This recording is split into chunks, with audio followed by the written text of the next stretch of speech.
Hello guys, आइए हम लोग एमपीपीटी के लिए जो टेस्ट सीरीज थी उसे डिस्कस कर रहे थे। उसके कुछ क्वेश्चंस और कुछ बाकी थे। आइए उस क्वेश्चंस को हम लोग देखेंगे।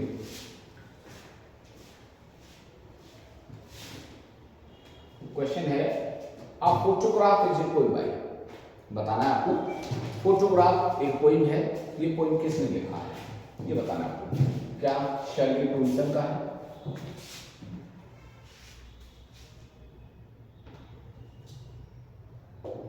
शर्ली टूल्सन इसके पॉइंट हैं, या फिर वुल्फ विटमैन ने लिखा है, कमला दास ने लिखा हुआ इसको, ओके, या फिर स्टीफन स्पेंडर। Stephen Spender. तो फोटोग्राफ एक पोइम है, किसकी है? शर्ली टूल्सन। ओके, तो आप याद रखेंगे शर्ली टूल्सन, ये option is correct. Next question है, when did John Barrymore receive Pulitzer prize? John Berryman ने पुलित्जर प्राइज कब जीता हुआ है?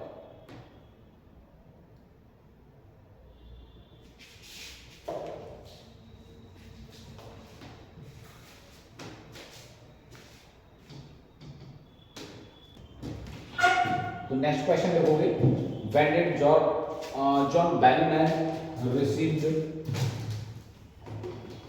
Pulitzer prize for what? Pulitzer prize John Berryman को कब मिला है ये आपको बताना है। 1963 में, या फिर 1964, 1961, या फिर 1965। तो देखिए, और जॉन बैरीमैन एक पोएट हैं, ओके, एक अमेरिकन पोएट हैं, और इनको 1965 में पोएट्री प्राइज मिला हुआ है। आपको बता दें किस बात के लिए मिला था? ड्रीम सॉन्ग्स के लिए। ठीक है भाई, 1965 में मिला। नेक्स्ट क्वेश्चन देखोगे,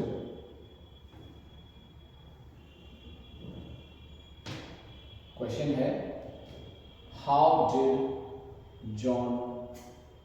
did Berryman die? Okay, how did Berryman die? Berryman की डेथ कैसे हुई थी ये बताना है। कंप्लीट सुसाइड, क्या उसने सुसाइड कर दिया था, या फिर इसको कैंसर हुआ था, या फिर ट्यूबरकुलोसिस, या फिर आप कह सकते हैं कि नेचुरल डेथ हुई थी। ओके, या तो नेचुरल डेथ हुई थी, ट्यूबरकुलोसिस, कैंसर, या फिर कंप्लीट सुसाइड। तो आप आएंगे देखो, और जॉन बैरीमैन की अगर हम बात करें तो उसने सुसाइड किया था। तो ऑप्शन नंबर ए सही है, जॉन बैरीमैन ने सुसाइड किया था। जॉन बैरीमैन के फादर ने भी सुसाइड किया था।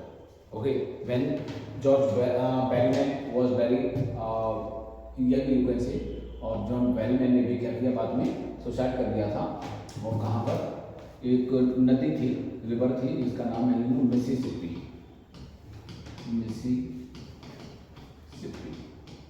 ओके, इस नदी के अंदर डूब करके इसने क्या है, सुसाइड कर दिया। नेक्स्ट क्वेश्चन देखोगे, हाँ भाई, नेक्स्ट क्वेश्चन है,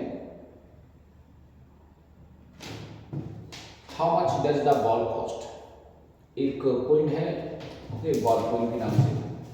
तो बॉल पोइम में उसमें पूछ रहा है कि बॉल जो होती है ना, एक बच्चा जो बॉल से खेल रहा होता है और वो बॉल उछलते हुए कहाँ, पानी में चली जाती है। ओके, अब लेखक उसे दूसरी बॉल के लिए पैसे नहीं देता, मना कर देता है। ओके, तो उस बॉल की कीमत क्या थी आपको ये बताना है। क्या 5 सेंट थी, 10 सेंट, या फिर 50 सेंट, या फिर 20 सेंट? ओके, तो देखिए आपके पोइम के अंदर जो दिया है, पोइम के अंदर लिखा है 1 डाइम। ठीक है, उसकी कॉस्ट जो थी, पोइम की कॉस्ट जो थी वो कितनी थी? 1 डाइम। अब जब वो सोचोगे आप, डाइम से क्या मतलब है? हाँ, अगर पोइम के अंदर डाइम दिया है तो अगर या तो वो लिख करके दे दे आपको 1 डाइम, तो आप बड़े आसानी से पहचान लोगे। ठीक, या फिर ऐसा, अगर उसने डाइम में ना दे करके उसने अगर सेंट में दे दिया, तो फिर आपको ये पता होना चाहिए कि 1 डाइम कितने सेंट के बराबर है। तो ध्यान रखना, इसका ऑप्शन बी बिल्कुल सही है। ओके, 10 सेंट के बराबर होता है 1 डाइम, यानी 1 डाइम में 10 सेंट। पोइम के अंदर हालांकि आपको क्या लिखा हुआ मिलेगा? 1 डाइम। अगर वो उसमें सेंट में पूछ लिया तो फिर आप कंफ्यूज हो जाएंगे, आपको पता होना चाहिए 1 टाइम बराबर होता है कितने के 10 सेंट। नेक्स्ट क्वेश्चन देखोगे, who is called the father of free verse. बताना आपको कि फादर ऑफ फ्री वर्स कौन है। Okay, father of free verse कौन है, किसको फ्री वर्स का फादर कहा जाता है। Okay, father of free verse, तो who is called the father of free verse, free verse का फादर कौन है ये आपको बताना है। क्या रॉबर्ट फ्रॉस्ट है, वोल्ट विटमैन, या फिर जॉन मिल्टन, या फिर कॉट्सकिन। ओके, तो आप देखोगे वोल्ट विटमैन को फादर ऑफ फ्री वर्स कहा जाता है। ध्यान रखेंगे इसको, इसके पास में कई टाइटल हैं, आपको बता देता हूँ। देखो फादर ऑफ फ्री वर्स आप जानते हैं जॉन वोल्ट विटमैन को कहा जाता है। इसको पोएट ऑफ डेमोक्रेसी भी कहा जाता है। ओके, पोएट ऑफ डेमोक्रेसी भी कहा जाता है इसको। यू कैन से लाइक इसको अमेरिकास पोएट भी कहा जाता है। ओके, अमेरिकास पोएट भी कहा जाता है। किसने कहा था इसको, तो आप देख सकते हैं, आपने एजरा पाउंड का नाम सुना होगा। एजरा पाउंड ने कहा था इसको अमेरिकास पोएट, ये अमेरिका का पोएट है। ओके, तो पोएट ऑफ डेमोक्रेसी इसको कहा जाता है। अमेरिकास पोएट कहते हैं इसको। Father of free verse, free verse लिखना आप कह सकते हैं कि फ्री वर्स में इसने काफ़ी चीज़ें लिखी हुई हैं। सबसे ज़्यादा इसका अगर कोई फेमस वर्क है तो वो है द लीव्स ऑफ ग्रास। क्या है ये, the leaves of grass. Okay, leaves of grass इसका मास्टरपीस माना जाता है। मास्टरपीस है इसका। एक आपने इसकी एक इलेजी के बारे में सुना होगा, O captain my captain. Okay, O captain my captain.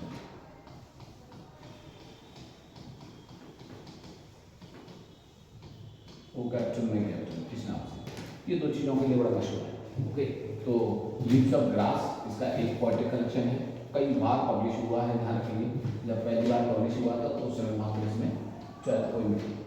ठीक है, लेकिन जैसे जैसे आगे पब्लिकेशन होता गया पिटमैन ने इसके अंदर और भी कई पोएम ऐड कर। नेक्स्ट क्वेश्चन देखोगे, नेक्स्ट क्वेश्चन है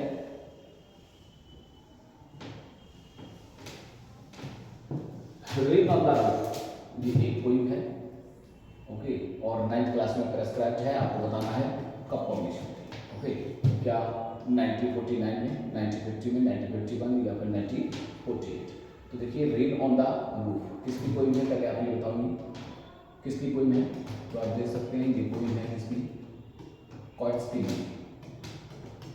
ओके, कॉट्सकिन, तो ये भी एक अमेरिकन पोएट है और ये पोएम कब आई थी, 1949। ओके, तो 1949 ऑप्शन नंबर ए इसका करेक्ट हुआ। नेक्स्ट क्वेश्चन देखोगे, who launched a literary magazine Saint Botolph's review. अच्छा देखो, इस नाम से एक सेंट बेटॉल्फिस रिव्यू के नाम से एक मैगजीन है। आपको बताना है कि ये मैगजीन जो है ना, ये मैगजीन जो है किसने, इस मैगजीन को किसने लॉन्च किया था ये बताना है। तो आइए देखते हैं इसके ऑप्शन क्या है हमारे पास। जॉन बैरीमैन ने किया था, एडविन रिच ने किया, या फिर सिल्विया प्लैथ, या फिर टेड हूस। दो तो एक मैगजीन है सेंट बेटॉल्फिस। ओके, सेंट बेटॉल्फिस, और कब लॉन्च की थी तो आपके बता देता हूँ 1956 के अंदर। ओके, 1956 में, ओके 1956 में एक सेंट बेटॉल्फिस नाम की एक मैगजीन पब्लिश हुई। आपको बताना है कि पब्लिशर कौन था, किसने पब्लिश किया था। तो जॉन बैरीमैन था, ओके, एडविन रिच, या फिर सिल्विया प्लैथ, या फिर टेड हूस। तो आपको बताएं, देखिए इसका ऑप्शन नंबर बी बिल्कुल सही है। टेड हूस ने क्या किया था, सेंट बेटॉल्फिस रिव्यू नाम की एक मैगजीन को जो है लॉन्च किया था और कब किया था 1956 के अंदर। इसने जब इस मैगजीन को लॉन्च किया था तो एक बहुत ही शानदार पार्टी दी थी, और जब पार्टी दी थी तो उस पार्टी में ही इसकी पहली बार मुलाकात होती है इससे सिल्विया प्लेथ से। सिल्विया प्लेथ आप जानते हैं कि एक अमेरिकन राइटर है, ठीक है, अमेरिकन राइटर, और आप इनको जानते हैं किस रूप में, confessional party, okay, confessional writer हुआ करती थी, ठीक है। तो कन्फेशनल राइटर के रूप में हम लोग इनको जानते हैं। उस समय पर सिल्विया प्लेथ से पार्टी में मुलाकात हुई और उसके बाद क्या हुआ, इन्होंने शादी कर ली, ओके। टेड वुड्स की शादी कैसे हुई है, सिल्विया प्लेथ से, ओके। तो सिल्विया प्लेथ से इसकी शादी हुई। सिल्विया प्लेथ ने ही Ted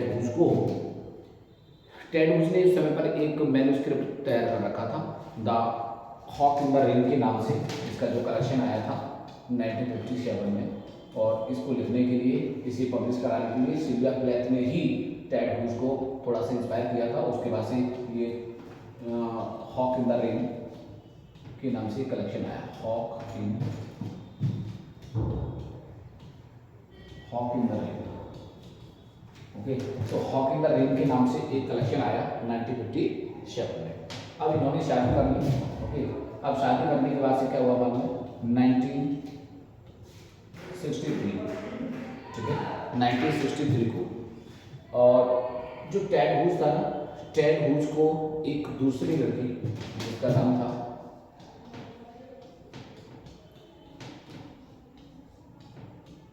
Asia Babel, okay, Asia Babel, इस लड़की से इसको इनका अफेयर हो जाता है, ओके, इनका अफेयर हो जाता है। तो ये सिल्विया प्लेथ इसको देख लेती है, इसको पता चल जाता है। पता चलने के बाद उसने इसका ऑब्जेक्शन किया, लेकिन टेड वुड्स ने इस ऑब्जेक्शन को इग्नोर कर दिया। तो 1963 में सिल्विया प्लेथ ने क्या कर दिया, सुसाइड कर दिया, कमिटेड सुसाइड, ओके। सिल्विया प्लेथ ने सुसाइड कर लिया था 1963 के अंदर, ओके। और 1963, अच्छा देखो, सिल्विया प्लेथ भी ध्यान रखना, बहुत मान्यानी ये एक लेखक रही है, ओके। तो 1963 में इसने क्या किया था, सुसाइड कर लिया था। उसके बाद से 2-3 साल टेड वुड्स ने कुछ नहीं लिखा, लोगों ने काफ़ी क्रिटिसाइज किया टेड वुड्स को, तुम्हारी वजह से और सिल्विया प्लेथ की डेथ हुई है। उसके बाद से क्या होता है, 1969 में, ओके, जो एशिया बेबल थी जिससे इसका अफेयर हुआ था, उसने भी सुसाइड कर लिया, ओके, सुसाइड, इसने भी सुसाइड कर लिया था कब, 1969 के अंदर। उसके बाद से 1970 में, ओके, 1970 में कैरोल ऑर्चार्ड नाम की इस एक नर्स थी, इससे शादी कर ली थी फिर दोबारा से टेड वुड्स ने, ओके। तो आप देख सकते हैं कि काफी कुछ इंफॉर्मेशन आपको इससे रिलेटेड मिली। नेक्स्ट क्वेश्चन देखोगे, नेक्स्ट क्वेश्चन क्या है, Ted Woods became poet laureate in which year. आपको बताना है कि जो टेड वुड्स है वो पोएट लॉरेट भी रहा है पोस्ट वारियन पीरियड के अंदर, जो 50, ओके, आप देखोगे तो उस समय का पोस्ट वारियन जो पीरियड था, ओके, तो जो द्वितीय विश्व युद्ध हुआ उसके बाद से जो 100 राइटर्स की एक लिस्ट टाइम्स मैगजीन ने निकाली थी, ओके, टाइम्स मैगजीन ने, और एक 100 जन के राइटरों की, पोएटों की, यानी जो टॉप मोस्ट थे उस टाइम के, और उनकी एक लिस्ट जारी की थी जिसमें टेड वुड्स का नंबर क्या था, तो आप देख सकते हैं इसका नंबर था 4th position, okay, 4th position.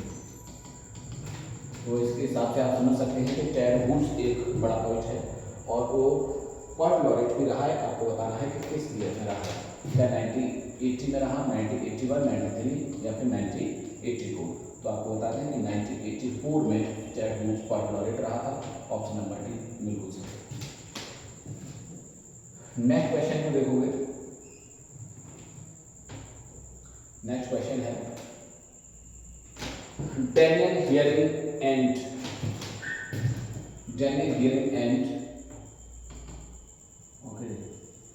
Peter Crew. Daniel Hearing and Peter Crew are the pen names of. आपको बताना है कि डेनियल हियरिंग और पीटर क्रू, इन दो नामों से कौन अपने लेख लिखा करता था? यानी कि ये पेन नेम किस राइटर का है? क्या टेड हुज का है, या फिर रॉबर्ट फ्रॉस्ट इस नाम से लिखा करता था, जॉन डन इस नाम से लिखता था, या कर्ट किडनी इस नाम से लिखता था? ओके, तो ये आपको बताना है। तो आपको बता दें कि ये भी टेड हुज के ही पेन नेम है। ओके, टेड हुज ने इस नाम से भी अपने लेख लिखे। नेक्स्ट क्वेश्चन देखोगे, और नेक्स्ट क्वेश्चन है, देखिएगा, बताना है कि in which work Ted Hughes used his pen name Daniel Hearing first time. Daniel Hearing जो नेम है, इसका पेन नेम जो है, बताना है आपको कि सबसे पहले और टेड हुज ने अपने किस वर्क में इसे यूज किया था। क्या ये the little boys and the season था, या फिर लुपर्कन, या फिर बोर्डो, या फिर आप देख सकते हैं from the life and songs of crow. Okay, तो किस नाम से लिखा था, किस वर्क में ये नाम लिखा था? तो आप देखोगे लुपर्कन, या फिर बोर्डो, या फिर from the life. Okay, from the life and songs of crow. तो आपको बता दें इसके लिए सही आंसर होगा क्या? Option number A. ओके, सबसे पहले किसमें यूज किया था? The little boys and the season, इस वर्क के अंदर, और टेड हुज ने पहली बार इस नाम को यूज किया था। नेक्स्ट क्वेश्चन देखोगे,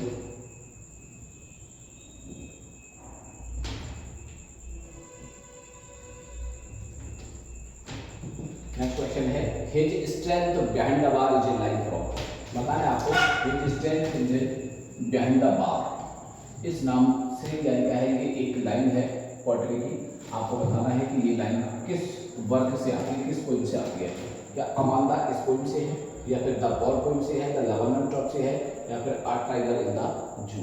ओके, तो आप बता दें कि आ टाइगर इन द जू, इस पोइम के अंदर ये लाइन आती है।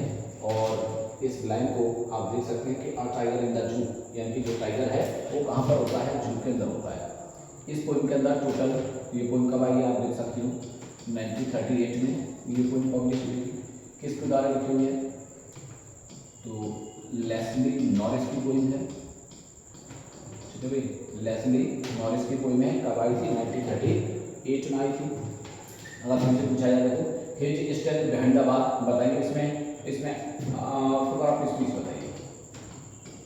फिगर ऑफ स्पीच क्या होगा? Okay, his strength behind the bar. Okay, तो हिज स्ट्रेंथ, उसकी जो ताकत है वो क्या है? बिहाइंड द बार, सलाखों के पीछे है। इसका मतलब जो टाइगर है, इस पोइम में आप देखोगे तो टोटल कितने? 5 स्टेंजा है। कितने स्टेंजा है? 5। कितनी कितनी लाइन के हैं? तो आप देंगे 4 लाइन ईच। ओके, 4 लाइन के। ओके, 5 स्टेंजास हैं, 20 टोटल लाइन्स। ओके, 20 लाइन्स हैं, जिसमें से 2 स्टेंजा में आप देखोगे, 2 स्टेंजा में आप देखोगे टाइगर को कहाँ दिखाया गया है? Out of page. 3 ऐसे स्टेंजा हैं। ओके, 3 स्टेंजा में क्या है? टाइगर है इन केज, पिंजरे के अंदर। ओके, यही कॉन्ट्रास्ट है, ध्यान रखिएगा। His strength behind the bar. अच्छा, आपको फिगर ऑफ स्पीच और बता देना है। तो यहाँ फिगर ऑफ स्पीच की अगर हम बात करें तो फिगर ऑफ स्पीच क्या होगा? मेटाफर। ओके, इसमें कौन सा अलंकार है? मेटाफर। ओके, तो आ टाइगर इन द जू, ये आपका फिगर है। नेक्स्ट क्वेश्चन क्या है? नेक्स्ट क्वेश्चन है the lake island of Innisfree was published in which period? Which periodical? ठीक है, किस periodical में आप देख सकते हैं द लेक आइलैंड ऑफ इनिस्फेरी, ये पोइम किस में आती है? ये एक पोइम है। ओके, आपको बताना है कि ये किस पोएट्री कलेक्शन में, किस न्यूज़पेपर में, किस मैगजीन में छपी थी। तो नेशनल ऑब्जर्वर था, या फिर टीचर, या फिर ब्लैकबोर्ड मैगजीन। ओके, या फिर ये एक्स की एन आई, तो नेशनल ऑब्जर्वर या फिर टीचर। Okay, blackboard magazine. अब आप देखोगे, देखो नेशनल ऑब्जर्वर, इस कलेक्शन के अंदर ये पोइम आई थी, ये पैराडिकल में आई थी। तो इस पैराडिकल में आई हुई थी नेशनल ऑब्जर्वर में। अच्छा, टीचर, ये कलेक्शन ये किसका था? इस ग्रुप से कौन जुड़ा हुआ था? तो आप देखोगे शर्मिल टॉल्सन। ठीक है, शर्मिल टॉल्सन 28 तरीके से टीचर नाम के इस पेरियोडिकल से ध्यान रखेंगे, ठीक है। ब्लैकबोर्ड मैगजीन, ये ब्लैकबोर्ड मैगजीन वही है जिसने क्या किया था, किड्स को बहुत ज़्यादा क्रिटिसाइज किया था, ओके, किड्स से रिलेटेड है ये। अच्छा, जीनिया इस नाम से पेरियोडिकल किसका है, तो ये पेरियोडिकल था कर्ट्स कीनी का, ओके। कर्ट्स कीनी जो है, ओके, वो इसको जो है एडिट कर देते हैं। नेक्स्ट क्वेश्चन देखोगे, keeping quiet was published in, keeping quiet एक पोएम है, बताना है कि किस साल ये पोएम पब्लिश हुई, ये पोएम कब आई है, okay. Keeping quiet 12th class की पोएम है, ओके, और बताना है कि आपको ये पोएम कब आई है। 1971 में आई है, 1972, 1973 या फिर 1974। अच्छा, बताना है इसके राइटर कौन है, पाब्लो, ठीक है, पाब्लो नेरुदा। किसकी पोएम है, Pablo Neruda, okay. Pablo Neruda की पोएम है, लिखी गई कब थी, 1950 के अंदर, लेकिन पब्लिश कब हुई है, तो ध्यान रखेंगे पब्लिश हुई थी 1974 में।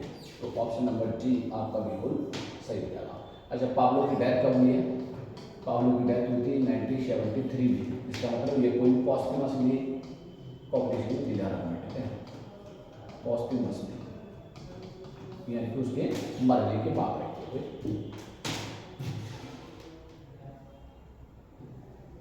नेक्स्ट क्वेश्चन है देखो, who was the founder of rainbow press, rainbow press का फाउंडर कौन है, आपको ये बताना है।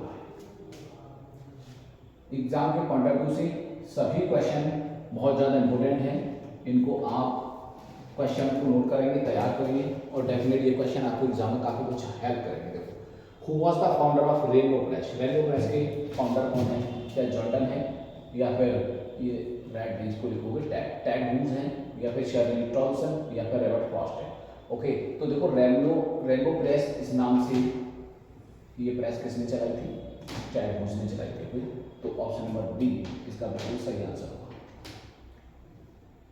नेक्स्ट क्वेश्चन देखोगे, what is the name of Robert Frost wife, Robert Frost की वाइफ का क्या नेम था, सिल्विया प्लेथ, अभी हमने बताया था सिल्विया प्लेथ के बारे में आपको।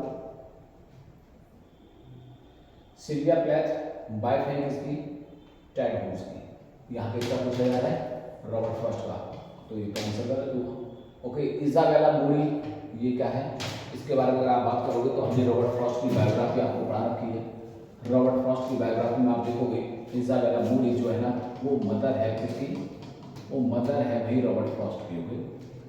Eleanor White, okay, Elinor White आप कह सकते हैं कि रॉबर्ट फ्रॉस्ट की वाइफ है, ऑप्शन नंबर सी बिल्कुल सही होगा। Shirley Toulson, okay, Shirley Toulson, इसके हस्बैंड का नेम क्या जानते हो आप, इसके हस्बैंड का नेम था नॉर्मन टूलसन, नॉर्मन टूलसन, ओके। हालांकि इसमें तो शायद है कि जा रहे हैं। तो ये कुछ इंपॉर्टेंट क्वेश्चंस थे, इस प्रकार के टेस्ट सीरीज हम आपको आगे भी देते रहेंगे। इंपॉर्टेंट क्वेश्चंस को जानने के लिए चैनल से जुड़ें, लाइक शेयर एंड सब्सक्राइब करो। Thank you, bye.